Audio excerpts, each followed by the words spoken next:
Bienvenidos a Economía en Breve número 163 con lo más relevante del entorno económico y un poco más. Esta semana tenemos un montón de cosas para comentar y les advierto que lamentablemente el panorama económico y para los mercados financieros se ve todavía más complicado.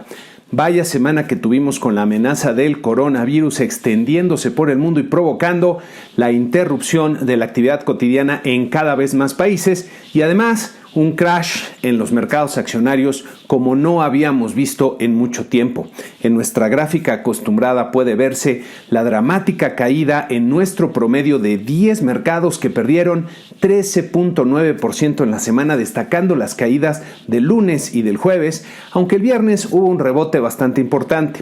Los mercados de Europa presentaron las caídas más estrepitosas, como pueden ver en la tablita que agregamos aquí en la gráfica. Estas caídas esfumaron el ahorro acumulado de muchas personas en el mundo y no solo de los más ricos, sino de muchos ciudadanos que tenían su ahorro invertido en fondos de pensiones o sociedades de inversión. He visto varias estimaciones del tamaño de la pérdida, desde 11 billones de dólares hasta 18 billones de dólares, billones en español, es decir, con 12 ceros. Para darles dimensión, la economía más grande del mundo, que es la de Estados Unidos, tiene 21.4 billones de dólares producidos en el 2019, seguidos por China con 14 billones y Japón con 5 billones de dólares. La pérdida en los mercados accionarios hasta el momento es más del doble de lo que produce Japón en un año. En esta siguiente gráfica pueden ver la velocidad de la caída de nuestro promedio de 10 mercados, donde el circulito azul considera ya el rebote que se dio el viernes.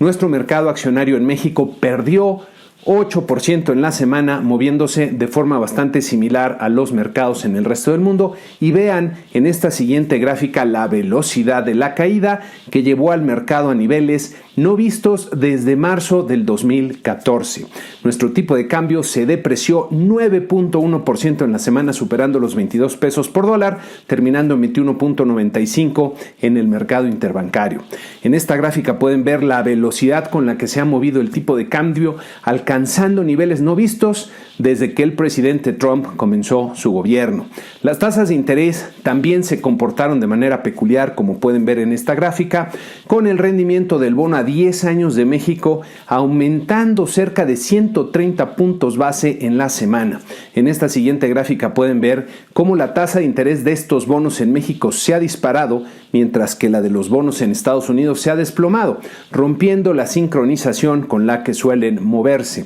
Lo que estamos viendo en los mercados financieros internacionales es un aumento súbito y muy importante en la percepción de riesgo, con los inversionistas globales moviendo rápidamente sus posiciones hacia activos considerados menos riesgosos. Este aumento en la percepción de riesgo se ha disparado por una combinación de factores, comenzando desde luego por la pandemia de coronavirus, que como pueden ver aquí en este mapa de la Universidad Johns Hopkins se sigue extendiendo. Varios países están tomando medidas de contención más radicales, incluso prohibiendo el libre tránsito de personas y pidiendo a la gente permanecer en casa, ya que sus sistemas de salud se han colapsado ante el número de casos, es decir, ya no hay camas suficientes en los hospitales. Otros países, en cambio, parecen no darse por enterados de lo que está pasando y están tentando a la suerte. En México hay 41 casos confirmados del COVID-19 al momento de hacer este comentario, aunque es evidente que hay un problema de medición ante la falta de un mecanismo más oportuno de detección. Muchos han señalado que el sistema de salud pública está sumamente disminuido por los recortes presupuestales y una serie de malas decisiones que han limitado su capacidad de respuesta a los requerimientos usuales de la población. Con la evolución que ha mostrado la enfermedad en otros países, la próxima semana podríamos tener más de 1,000 personas ya confirmadas y dentro de 2 semanas podrían llegar a las decenas de miles, de acuerdo nuevamente a lo que ha pasado en otros países. Lo que enfrentamos es un verdadero problema de grandes proporciones que pondrá a prueba a las más altas autoridades del país, que ojalá estén a la altura. Regresando a las repercusiones económicas de la pandemia, la forma en que se están interrumpiendo las actividades apunta a un freno abrupto de la actividad económica en el mundo que veremos concentrado en el primer y segundo trimestres del año. Actividades como el turismo, restaurantes, espectáculos, líneas aéreas, transporte de pasajero o incluso actividades manufactureras se verán afectadas de forma significativa, pero en principio temporal. La pregunta relevante para ver qué tan profundos pueden ser los efectos sobre la economía es ¿cuánto tardarán las cosas en regresar a la normalidad? Para encontrar una respuesta hay que hacer varias consideraciones, comenzando por el tema de salud en sí mismo. En esta gráfica nuevamente de la Universidad Johns Hopkins pueden ver la evolución del número de contagios que China parece haber logrado contener luego de un par de meses y con acciones muy contundentes. Los contagios en el resto del mundo aún están en su fase de aceleración, por lo que faltaría por lo menos un mes más antes de comenzar a observar un freno más evidente. Si las cosas salen bien y la pandemia se contiene, ya para el tercer trimestre del año deberíamos estar buscando regresar a la normalidad poco a poco en la actividad económica del mundo, con un impacto muy perceptible, pero al final del día temporal sobre la economía. Pero eso es solo lo referente al problema de salud, quedando por ver las repercusiones en la dimensión financiera del problema. La interrupción de la actividad económica implicará que muchas empresas tendrán que reducir sus operaciones o de plano suspenderlas en mayor o menor medida, lo que implicará menores flujos de efectivo para ellas. Las empresas con una posición financiera sólida podrán sortear el temporal, pero tendrán que aceptar menores utilidades, mientras que las empresas que estén muy endeudadas y con una mala situación financiera posiblemente irán a la quiebra. Entre las empresas que tendrán serios problemas están los productores de gas shale en Estados Unidos, que además enfrentan el desplome en los precios internacionales del petróleo, y esto puede repercutir también en su sistema financiero. Otro tipo de empresas que estarán bajo mucha presión serán precisamente los bancos, ya que además de las posibles quiebras de algunos de sus acreditados, enfrentan un panorama de mayor riesgo crediticio por menores tasas de interés por más tiempo, por lo que están haciendo los bancos centrales, además de la necesidad de fortalecer sus balances, lo que apuntaría hacia menos crédito para empresas y personas y podría retroalimentar el problema para la actividad productiva. Por cierto, estoy hablando a nivel global y hay que distinguir la situación del sistema bancario en diferentes países. Mientras que en países como Italia y España se tienen algunos bancos con una notable debilidad financiera y poco capital, en países como México y Canadá se tienen bancos sólidos y bien capitalizados con una regulación también muy conservadora. Son diferentes. También está por verse hasta dónde se verán afectados los mercados financieros, ya que la pérdida de valor que ya comentamos tendrá repercusiones muy importantes sobre muchas de las empresas del sector. Hay que notar que marzo es cierre de trimestre y las empresas presentan sus reportes financieros al cierre de este mes y parece muy probable que la turbulencia financiera haya agarrado muy mal paradas a algunas de estas empresas. Por cierto, este domingo por la tarde la Reserva Federal de Estados Unidos acaba de anunciar una serie de medidas inesperadas con las que intenta apagar el fuego que se está dando en los mercados financieros. Nuevamente, fuera de programa, anunciaron la reducción de su tasa de interés de fondos federales en 75 puntos base, llevándola a un rango entre 0 y 0.25%, nuevamente el mínimo posible. Adicionalmente, anuncian que comprarán al menos $500 mil millones en bonos del Tesoro y por lo menos $200 mil millones en activos respaldados por hipotecas, y reducen en 150 puntos base la tasa de crédito primario y a 0 el requerimiento de reservas a los bancos.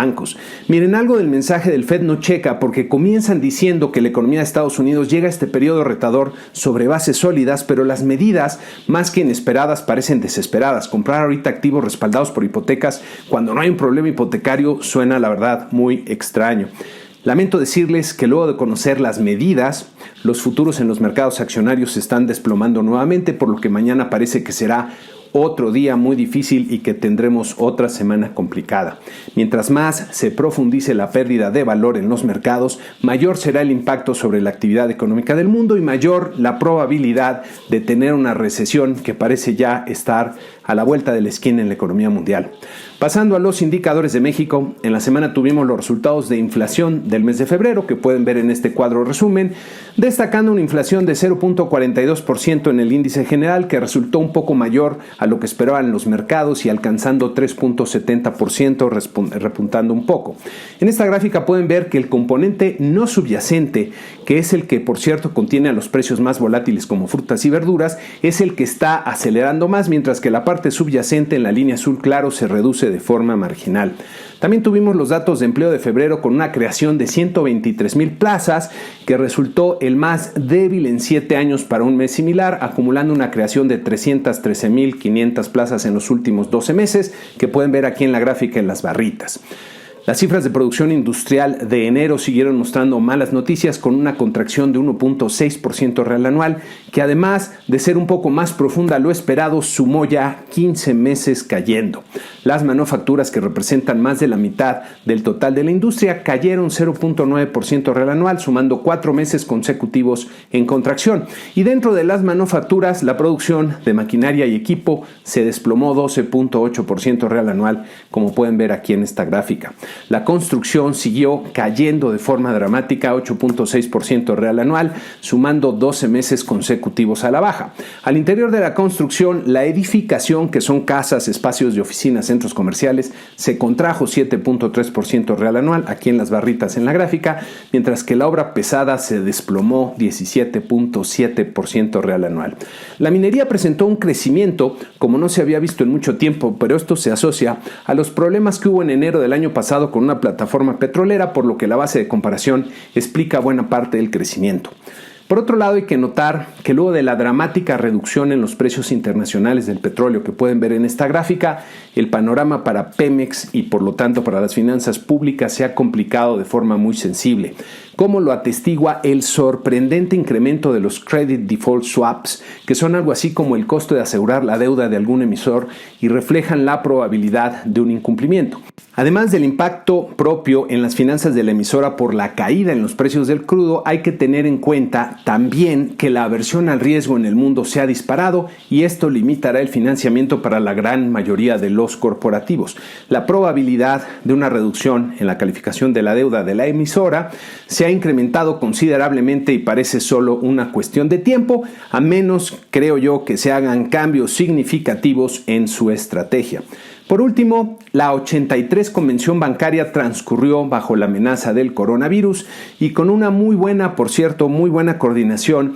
entre los responsables de la política económica del país, el secretario de Hacienda y el gobernador del Banco de México. Los retos que tendrán que enfrentar son verdaderamente considerables y pondrán a prueba a las instituciones del país. Vi, por cierto, en los medios que se estudiaba por parte de Hacienda flexibilizar la meta de superávit primario de las finanzas públicas para enfrentar el problema del coronavirus, lo que resulta preocupante, ya que si esto se hace sin realizar también cambios en la estrategia general de gasto del gobierno, podría incluso poner en riesgo la estabilidad económica del país. Para Banco de México hay retos enormes en la conducción de la política monetaria, ya que si se inclinan por recortar las tasas de interés de forma significativa, uniéndose a la ola de otros bancos centrales que intentan ayudar a la economía, entonces podrían detonar mayores salidas de capitales y mayor presión sobre el tipo de cambio, que terminaría presionando la inflación y alejándolos de cumplir su mandato. Por otro lado, mantener la tasa de interés sin cambio en estos momentos, que por cierto parecería ser la opción más prudente, puede ser fuertemente criticada por los actores políticos. Hasta el momento, Banxico se ha conducido con una gran templanza y los mensajes del gobernador me han parecido muy adecuados a las circunstancias, transmitiendo confianza y sin apresurarse como lo está haciendo la Reserva Federal, señalando también las diferencias en la situación que tienen los bancos centrales en diferentes países y abriendo la posibilidad a detener el descenso de la tasa de interés de referencia si las circunstancias así lo requieren. En fin, Nada fácil la tienen en Hacienda y en Banco de México, y ojalá que en ambos casos se tenga la imaginación, la templanza y firmeza de carácter suficientes para actuar de la mejor manera en beneficio del país. La semana que inicia pinta para ser nuevamente muy difícil, como ya comentamos, con mercados financieros sumamente presionados y con la pandemia del COVID-19 todavía en su fase de expansión. En México tendremos el viernes las cifras de oferta y demanda agregadas y veremos cómo empiezan a tomarse las decisiones para suspender las actividades para combatir la pandemia que hay en el mundo y que está llegando también a México. En Estados Unidos tendremos cifras de producción industrial y el anuncio de política monetaria del Fed, que parece ya se adelantó este domingo, a ver si hay otro anuncio adicional en esta semana. En Japón tendremos anuncio de la política monetaria del Banco Central de Japón, a ver qué es lo que pueden hacer o decir. Y con esto concluimos este programa número 163 de Economía en Breve, que sí resultó particularmente negativo ante lo que está ocurriendo en el mundo, pero nuevamente la intención de este programa es comentar lo que está pasando en el entorno con la intención de poder estar mejor preparados, de tener la información para ello, y con la invitación de siempre a que se suscriban al canal. Si el comentario les gustó, les pareció útil, que le den like y que lo compartan entre aquellos a los cuales también les puede ser de utilidad. Muchas gracias, muy buena semana.